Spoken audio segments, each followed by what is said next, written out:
नमस्कार दोस्तों, स्वागत है आप सभी का अस्तित्व एकेडमी के इस नई क्लास में, जहां हम विज्ञान और गणित को आसान और मज़ेदार तरीके से सीखते हैं। अगर आप पिछली क्लास नहीं देखे हैं तो ज़रूर देखें। हमने उसमें परावर्तन के बारे में विस्तार से सीखा था और आज हम एक नए और दिलचस्प टॉपिक शुरू करने जा रहे हैं। आज हम जानेंगे कि प्रकाश के किरणों की उत्क्रमणीयता क्या होती है और प्रतिबिंब क्या होता है, प्रतिबिंब के प्रकार कितने होते हैं, दर्पण क्या होता है, दर्पण कितने प्रकार के होते हैं। आज हम इन सभी टॉपिक्स पे चर्चा करने जा रहे हैं। हम इसके पिछली क्लास में चर्चा किए थे प्रकाश क्या होता है। क्या चर्चा किए थे? प्रकाश क्या होता है, प्रकाश का परावर्तन कैसे होता है कि नहीं, और परावर्तन के नियम कितने थे, इसके बारे में हम लोग चर्चा किए थे। आज हम उसी टॉपिक से कुछ प्रमुख घटक के बारे में सीखेंगे, जैसे परावर्तन के प्रमुख घटक क्या होते हैं। क्या सीखेंगे? परावर्तन के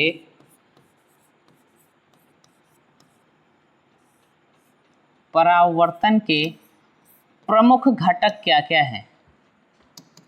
क्या सीखेंगे? परावर्तन के प्रमुख घटक क्या हैं।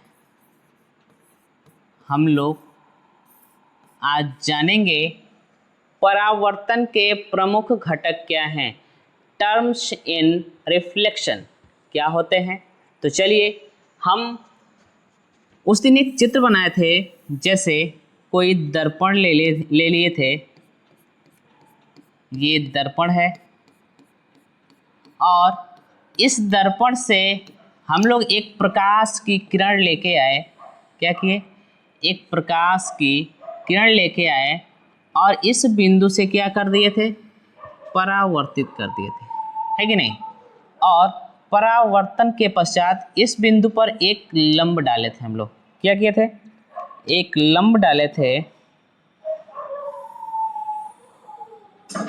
ये इसके पश्चात हम लोग क्या किए थे? इस पे नाम दिए थे। जैसे ये जो आती हुई किरण थी, इसको नाम दे दिए थे हम लोग आपतित किरण। क्या नाम दे दिए थे? आपतित किरण या इंसिडेंट रेज। और ये जो जाती हुई किरण प्रतीत हो रही थी, इसको नाम दिए थे परावर्तित किरण। क्या नाम दिए थे? परावर्तित किरण या रिफ्लेक्टेड रेज। और ये जो अभिलंब डाले हैं किस पे? आपतन बिंदु पे, इसको हम लोग नाम दिए थे आपतन बिंदु पर अभिलंब, है कि नहीं, या नॉर्मल कहते हैं। ठीक है। और जिस सतह से प्रकाश का परावर्तन हो रहा था, उसे दे दिए थे नाम परावर्तक पृष्ठ। क्या नाम दिए थे? परावर्तक पृष्ठ नाम दे दिए थे, है कि नहीं, ये नाम दे दिए थे। और हम लोग इसमें ये जो है आपतित किरण और अभिलंब के बीच एक कोण बन रहा था, जिसको नाम दिए थे आई। और परावर्तित किरण तथा अभिलंब के बीच एक कोण बन रहा था, जिसको नाम क्या दिए थे? आर। यानी कोण आई को हम लोग कह दिए थे आपतन कोण। क्या कह दिए थे? आपतन कोण। और कोण आर को नाम दे दिए थे परावर्तन कोण। क्या नाम दे दिए थे? परावर्तन कोण। इतनी बात ठीक है। हम लोगों ने यहाँ तक इसके अगले वीडियो में पढ़ लिया था और हम लोग पढ़ रहे थे परावर्तन के प्रमुख घटक, है कि नहीं। तो हम लोग देखेंगे घटक क्या क्या हैं। पहला है आपतित किरण। क्या है? हम लोग इसमें नाम दे दें आपतित किरण। पहले नाम दे दिए आपतित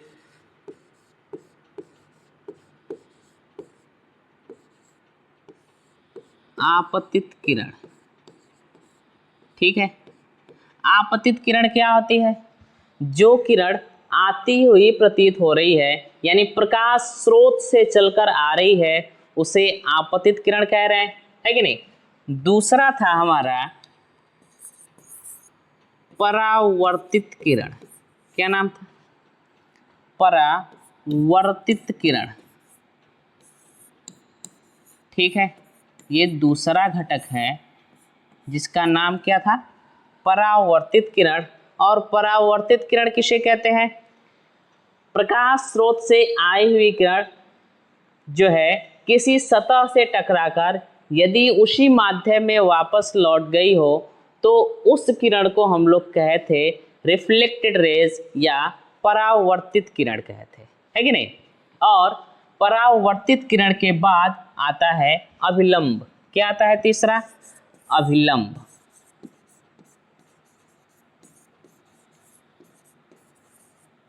जिसको हम लोग नॉर्मल कहते हैं, है कि नहीं। यानी जिस बिंदु से प्रकाश किरणें परावर्तित हो रही हैं उस बिंदु पर डाला गया लंब किसके? इस सतह के, परावर्तक पृष्ठ के सतह से अभिलंबवत खींची गई जो रेखा थी उसे नाम दे दिए थे अभिलंब। ठीक है, इसके बाद चौथा घटक क्या था? आपतन कोण। क्या था? आपतन कोण। और पांचवा घटक था परावर्तन कोण। क्या था? परावर्तन कोण। हम लोगों ने यहाँ तक चर्चा कर लिया था। इसके बाद आज पढ़ेंगे प्रकाश की उत्क्रमणीयता क्या होती है या प्रकाश किरणों की उत्क्रमणीयता क्या होती है। और उत्क्रमणीयता पढ़ने से पहले हम लोग समझ लेते हैं परावर्तन कितने प्रकार से होते हैं, है कि नहीं। तो चलिए, आपतन कोण पता ही है क्या होता है। आपतित किरण और अभिलंब के बीच बनने वाला कोण क्या होता है? आपतन कोण। परावर्तन कोण क्या होता है? परावर्तित किरण और अभिलंब के बीच बनने वाले कोण को क्या कहते हैं? परावर्तन कोण। इतना पढ़ने के बाद से हम लोग पढ़ते हैं परावर्तन के प्रकार क्या होता है। तो चलिए अगले स्लाइड पे चलते हैं और लिख लेते हैं परावर्तन के प्रकार। क्या लिखेंगे? परावर्तन के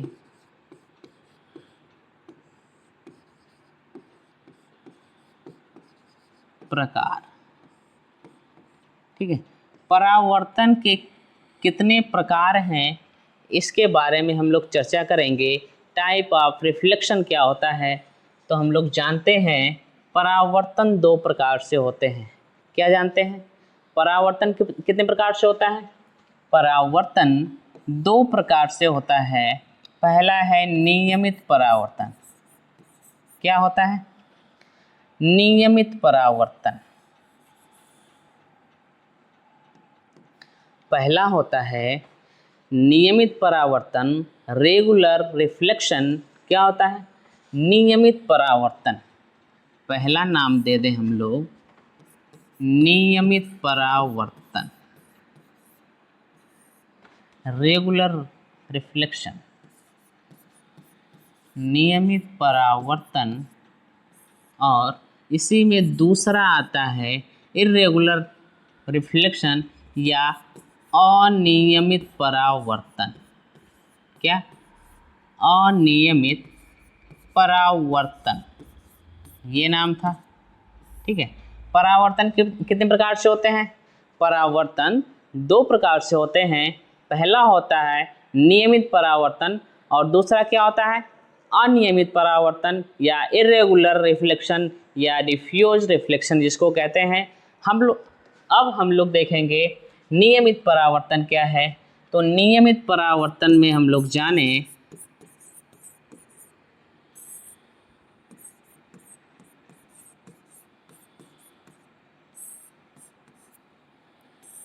हेडिंग डाल लीजिए और लिखिए वह परावर्तन जिसमें सभी किरणें समान कोण से परावर्तित हों। क्या? जिसमें सभी किरणें समान कोण से परावर्तित हों। जैसे दर्पण से परावर्तित होने वाली किरणें, कौन से दर्पण से? प्लेन दर्पण से होने वाली परावर्तन या परावर्तित किरणें समान कोण से क्या होती हैं, परावर्तित होती हैं, है कि नहीं। तो लिखिए नियमित परावर्तन में वह परावर्तन क्या लिख पाएंगे, वह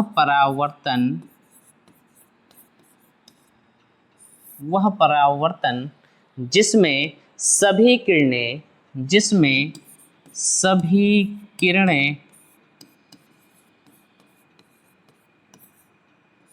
या सभी किरणों का परावर्तन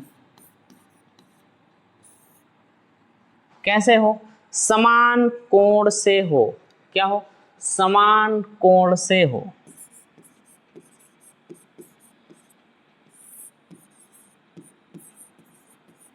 समान कोण से हो क्या कहलाता है, नियमित परावर्तन कहलाता है कि नहीं।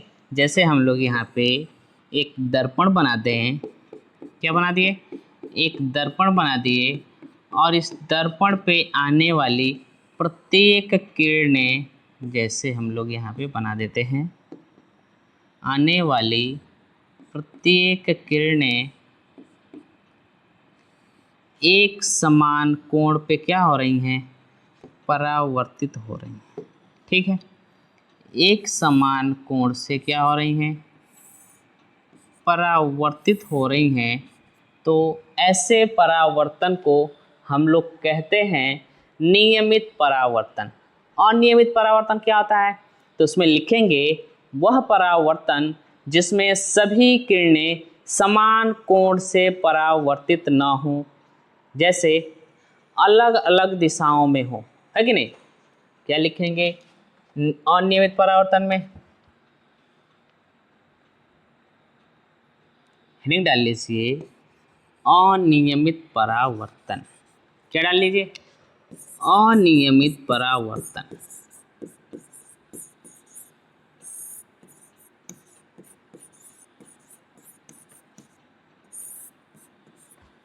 लिखेंगे वह परावर्तन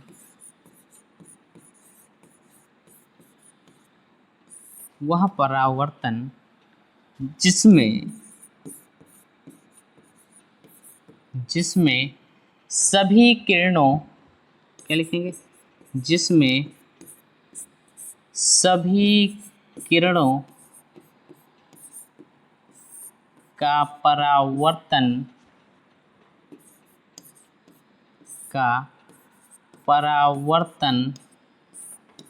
समान कोण से न हो। क्या हो, समान कोण से न हो, या लिख सकते हैं सभी दिशाओं में हो, सभी दिशाओं में हो, सभी दिशाओं में हो, वैसे परावर्तन को सभी दिशाओं में हो अनियमित परावर्तन कहलाता है। क्या कहलाता है, अनियमित परावर्तन कहलाता है।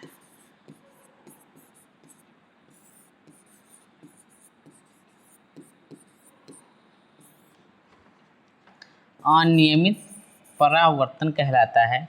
जैसे अनियमित परावर्तन जो होता है खुरदुरी सतह से होता है। कैसे होता है, खुरदुरी सतह से। जैसे हम लोग यहाँ पे क्या करें, एक खुरदुरी सतह से ले लें और यहाँ से प्रकाश का परावर्तन कराएं, तो कुछ किरणों को प्रकाश का परावर्तन ऐसे होता है, कुछ किरणों का ऐसे होता है, कुछ किरणों का क्या होता है, ऐसे निकल जाती हैं। तो इस प्रकार के जो परावर्तन होते हैं उसे क्या कहते हैं, अनियमित परावर्तन कहते हैं। ठीक है, इतनी बात समझ में आई। तो चलिए परावर्तन के कुछ फैक्ट्स के बारे में जान लेते हैं, है कि नहीं। जैसे परावर्तन वह आधार होता है, क्या कहते हैं, परावर्तन वह आधार होता है जिससे हम लोग सभी वस्तुओं को देख पाते हैं, है कि नहीं। क्या करते हैं, सभी वस्तुओं को देख पाते हैं। परावर्तन के जो नियम होते हैं वह अस्थायी होते हैं। क्या होते हैं, परावर्तन के नियम अस्थायी होते हैं, वह सभी जगह लागू होते हैं, चाहे वह परावर्तन कैसे हो, नियमित हो चाहे अनियमित हो, है कि नहीं, चाहे वह प्लेन मिरर से हो या कैसे हो, कर्व मिरर से हो, ठीक है, या गोलीय मिरर से हो, तो सभी परावर्तनों में हम लोग इन दो नियमों को क्या कह सकते हैं, लागू कर सकते हैं। और हम लोग ये जानेंगे आगे प्रकाश की उत्क्रमणीयता क्या होती है।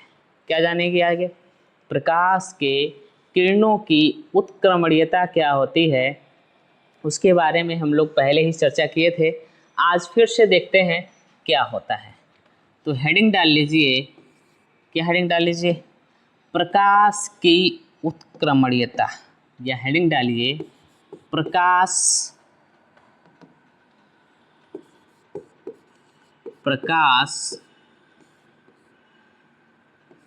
किरणों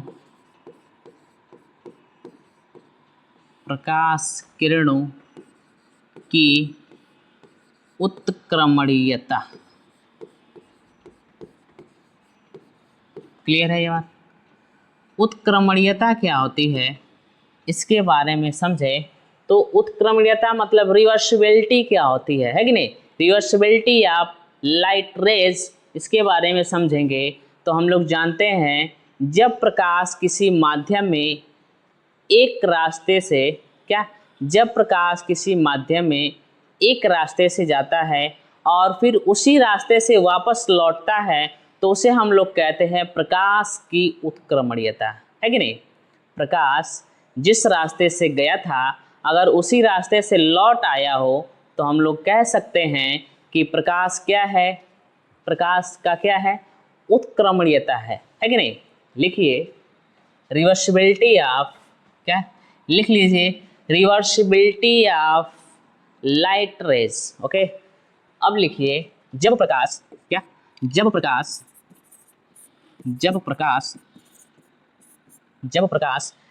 किसी माध्यम में जब प्रकाश किसी माध्यम में एक रास्ते से जाता है, जब प्रकाश किसी माध्यम में एक रास्ते से जाता है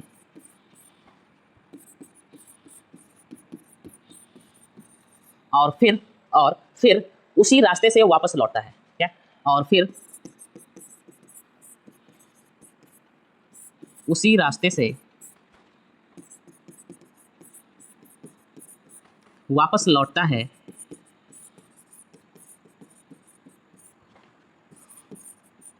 तो उसे प्रकाश किरणों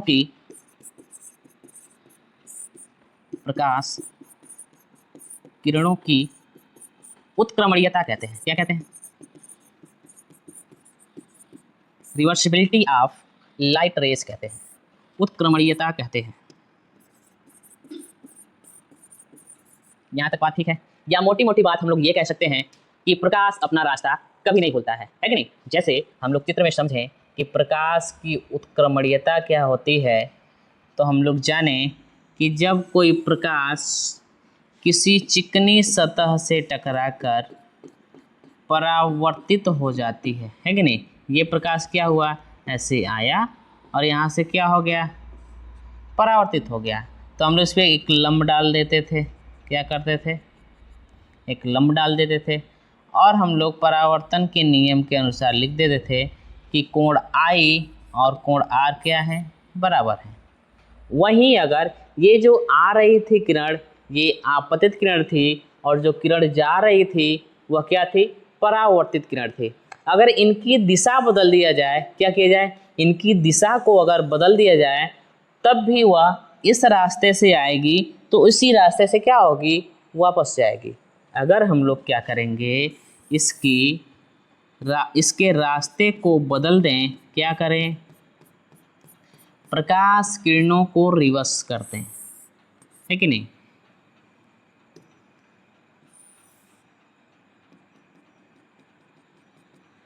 हम लोग परावर्तित किरण को अगर हम लोग क्या मान लें, आपतित किरण मान लें, तो आपतित किरण परावर्तित किरण ऑटोमेटिक हो जाएगी, है कि नहीं। यदि इस आपतित किरण को हम लोग यहाँ से रिफ्लेक्ट किए तो ये परावर्तित किरण थी। अगर इस परावर्तित किरण को हम लोग क्या मान लें, आपतित किरण मान लें, तो यह किरण इसी रास्ते पे क्या होगी, परावर्तित होगी या जाएगी। तो ऐसी सिचुएशन में इसको हम लोग कहते हैं प्रकाश की उत्क्रमणीयता। क्लियर है बात। जैसे यहाँ पे चित्र में देखिए, प्रकाश की उत्क्रमणीयता क्या होती है, नहीं, प्रकाश की उत्क्रमणीयता का चित्र नहीं है, ठीक है। ऐसे समझ सकते हैं कि ये प्रकाश क्या है, आपतित हो रहा है, ये परावर्तित हो रहा है। तो हमने यहाँ पे क्या किया, परावर्तित किरण को आपतित किरण बना दिया, तो वह आपतित किरण को क्या कर लिया, ऑटोमेटिक परावर्तित किरण बना लिया, है कि नहीं। तो ऐसे हम लोग सिचुएशन में कह सकते हैं कि ये प्रकाश को क्या कर लिया, रिवर्स कर दिया, रिवर्सिबिलिटी हो गया। और प्रकाश रिवर्सिबिलिटी जो होता है एक ही माध्यम में नहीं, दूसरे माध्यम में भी होता है।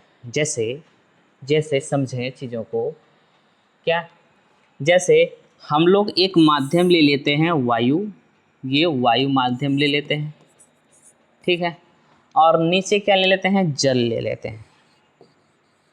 तो जब कोई प्रकाश किरण क्या होती है, आपतित होती है, तो हम लोग जानते हैं, अभी आप लोगों को पढ़ाया नहीं गया है लेकिन आगे पढ़ा दिया जाएगा।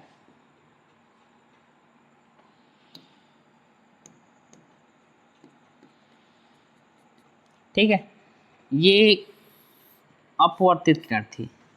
अगर इसकी दिशा को हम लोग बदलेंगे ना, क्या करेंगे, अगर इसकी दिशा को हम लोग बदल देंगे ना ऐसे, तो ये ऐसे आ रही थी ऐसे, तो ऐसे क्या हुई थी, अपवर्तित हुई थी। तो ये अपवर्तित किरण को यदि आपतित किरण मान लें, तो ये अपवर्तन जब होगा इसका ना, तो इसी कोण पर होगा, है कि नहीं।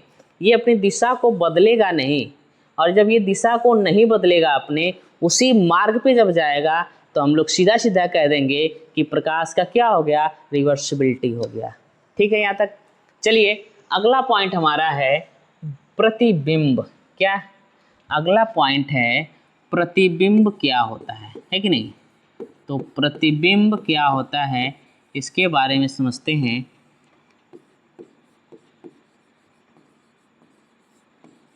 ठीक है, प्रतिबिंब क्या होता है, देखिए पहले चीज़ों को समझिएगा। क्या है प्रतिबिंब, यदि प्रकाश की किरणें किसी वस्तु से, क्या कहेंगे, यदि प्रकाश की किरणें वस्तु के किसी बिंदु से चलकर, क्या, वस्तु के किसी बिंदु से चलकर परावर्तन के पश्चात किसी दूसरे बिंदु पर मिलती हैं, या किसी दूसरे बिंदु पर जाकर मिलती हैं, या मिलती ही प्रतीत होती हैं, तो उसे हम लोग कहेंगे दूसरे बिंदु को पहले बिंदु का प्रतिबिंब कहेंगे, है कि नहीं। क्या कहेंगे, यदि प्रकाश की किरणें वस्तु के किसी बिंदु से चलकर, क्या कहेंगे, यदि प्रकाश किरणें, मोटी मोटी बात लिखें, यदि प्रकाश किरणें, क्या लिखेंगे, यदि प्रकाश किरणें किसी बिंदु से चलकर, किसी बिंदु से चलकर परावर्तन के पश्चात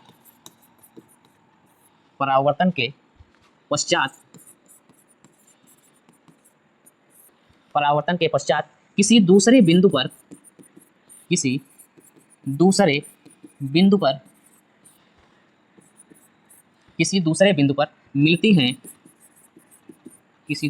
पर मिलती हैं, या मिलती हुई प्रतीत होती हैं, या मिलती हुई प्रतीत होती हैं,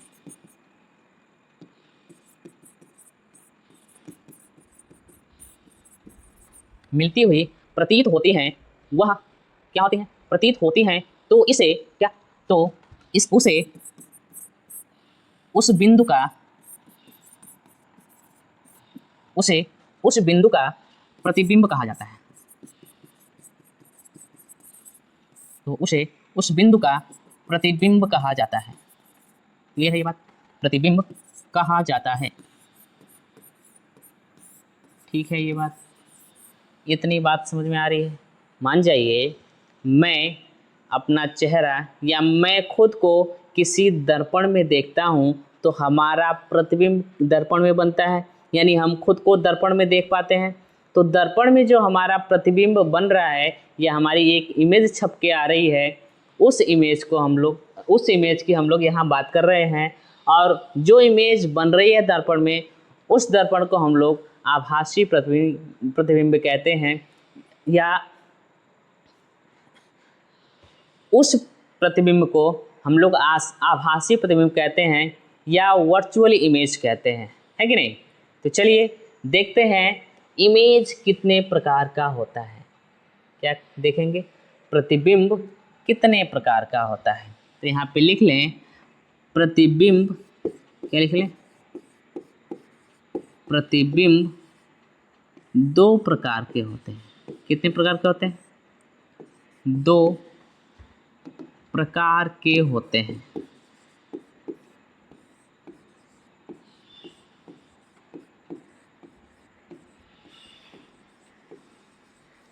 प्रतिबिंब 2 प्रकार के होते हैं। पहला होता है वास्तविक इमेज। क्या होता है, वास्तविक प्रतिबिंब।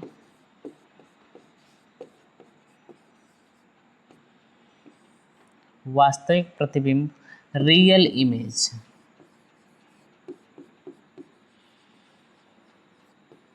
ठीक है। दूसरा होता है आभासी प्रतिबिंब। क्या होता है,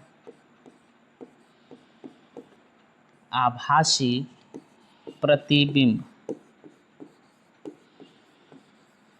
ठीक है चीज़ें, जिसको हम लोग वर्चुअल इमेज कहते हैं।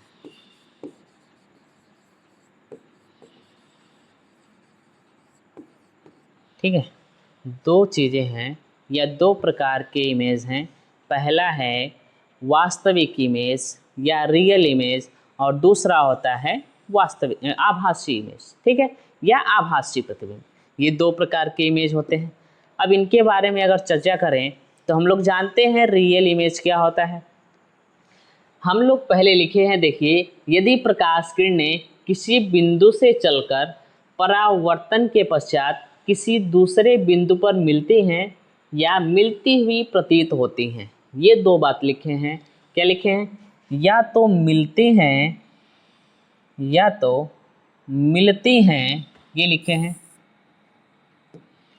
ये लिखे हैं, या तो मिलती हैं। एक मिनट, ये बात लिखें, किसी बिंदु पर या तो मिलती हैं, है कि नहीं, किसी बिंदु पर या तो मिलती हैं या तो मिलती हुई प्रतीत होती हैं। ये बात क्लियर है। ये 2 चीज़ें हम हाईलाइट कर दिए, या तो मिलती हैं या तो मिलती हुई प्रतीत होती हैं, उसे उस बिंदु का प्रतिबिंब कहते हैं। ये 2 बातें लिखे हैं। हम लोग प्रतिबिंब के प्रकार में यही दोनों चीज़ों को पढ़ेंगे। हम लोग ये कहें कि अगर वास्तविक प्रतिबिंब है तो वास्तविक प्रतिबिंब में बिंदु वस्तु से चलने वाली किरणें परावर्तन के पश्चात किसी बिंदु पर वास्तव में मिलती हैं। क्या करती हैं, किसी बिंदु पर वास्तव में मिलती हैं, तो उस बिंदु को, इस बिंदु वस्तु का क्या कहते हैं, वास्तविक प्रतिबिंब कहते हैं। ये बात क्लियर है। जैसे हम लोग समतल दर्पण या घरेलू शीशे में अपना चेहरा देखते हैं तो उस चेहरे में हमारा प्रतिबिंब बनता है। तो उस चेहरे में जो हमारा प्रतिबिंब बन रहा है ना, वो आभासी बन रहा है। वो क्या बन रहा है, आभासी बन रहा है। लेकिन अगर वास्तविक प्रतिबिंब की बात करें तो वास्तविक प्रतिबिंब को हम लोग मोटी मोटी भाषा में कहें तो उसे पर्दे पर प्राप्त किया जा सकता है। जैसे सिनेमा घरों में अगर हम लोग जाते हैं तो जिस पर्दे पर मूवी दिखाई जाती है, वह मूवी का प्रतिबिंब जो है कैसा बनता है, वास्तविक बनता है कि नहीं। ये बात याद रहेगी। जैसे अगर हम लोग किसकी बात कर रहे हैं, वास्तविक इमेज की बात कर रहे हैं, तो वास्तविक इमेज में वास्तविक इमेज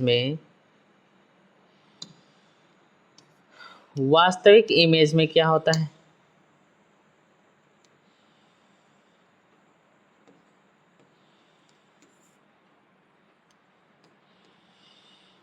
वास्तविक इमेज में क्या होता है कि प्रकाश किरणें जो है परावर्तन के पश्चात वास्तव में मिलती हैं। ठीक है, ये बात क्लियर है। यानी ये कह सकते हैं कि वास्तविक इमेज वास्तव में कहीं मिल रही हैं या इसका जो प्रतिबिंब है उसे पर्दे पर प्राप्त किया जा सकता है, लेकिन आभासी प्रतिबिंब को पर्दे पर प्राप्त नहीं किया जा सकता है। ये बात क्लियर है।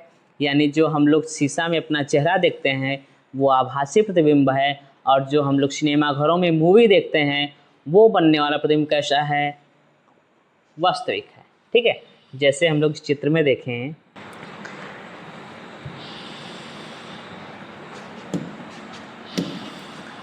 मोटी मोटी बात ये कि इमेज जो होता है दो प्रकार का होता है। कितने प्रकार का होता है? टाइप ऑफ इमेज, यानी इमेज दो प्रकार के होते हैं, रियल इमेज और वास्तविक इमेज, रियल इमेज और वर्चुअल इमेज। ठीक है बात। रियल इमेज क्या होता है? यानी वास्तविक प्रतिबिंब। ये बात समझ में आ रही है। वर्चुअल यानी आभासी प्रतिबिंब। क्या है? आभासी प्रतिबिंब। ये बात समझ में आ रही है। रियल इमेज मतलब इसे पर्दे पर प्राप्त किया जा सकता है। क्या है? पर्दे पर प्राप्त किया जा सकता है। ठीक है बात। पर्दे पर प्राप्त किया जा सकता है।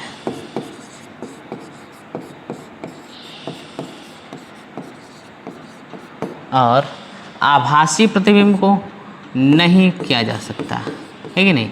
पर्दे पर प्राप्त नहीं किया जा सकता। ठीक है बात नहीं? ये दोनों चीज़ें देख लिए। देखिए ये दर्पण है और इस दर्पण में एक आदमी अपना फेस देख रहा है। तो ये जो फेस ये बन रहा है ना, ये वाला भाग, ये वाला जो भाग बन रहा है, इस प्रतिबिंब को हम लोग कहते हैं आभासी प्रतिबिंब। और ये जो पर्दे पर बन रहा है इस वीडियोग्राफी द्वारा, ये प्रतिबिंब जो बन रहा है, इस प्रतिबिंब को हम लोग कहते हैं वास्तविक इमेज। बात समझ में आई यहाँ तक? आज का क्लास केवल यहीं तक, समय पूरा हो गया है। तब तक बने रहिए आप लोग हमारे साथ। अगले वीडियो में हम फिर मिलेंगे एक नए टॉपिक के साथ। तब तक के लिए धन्यवाद।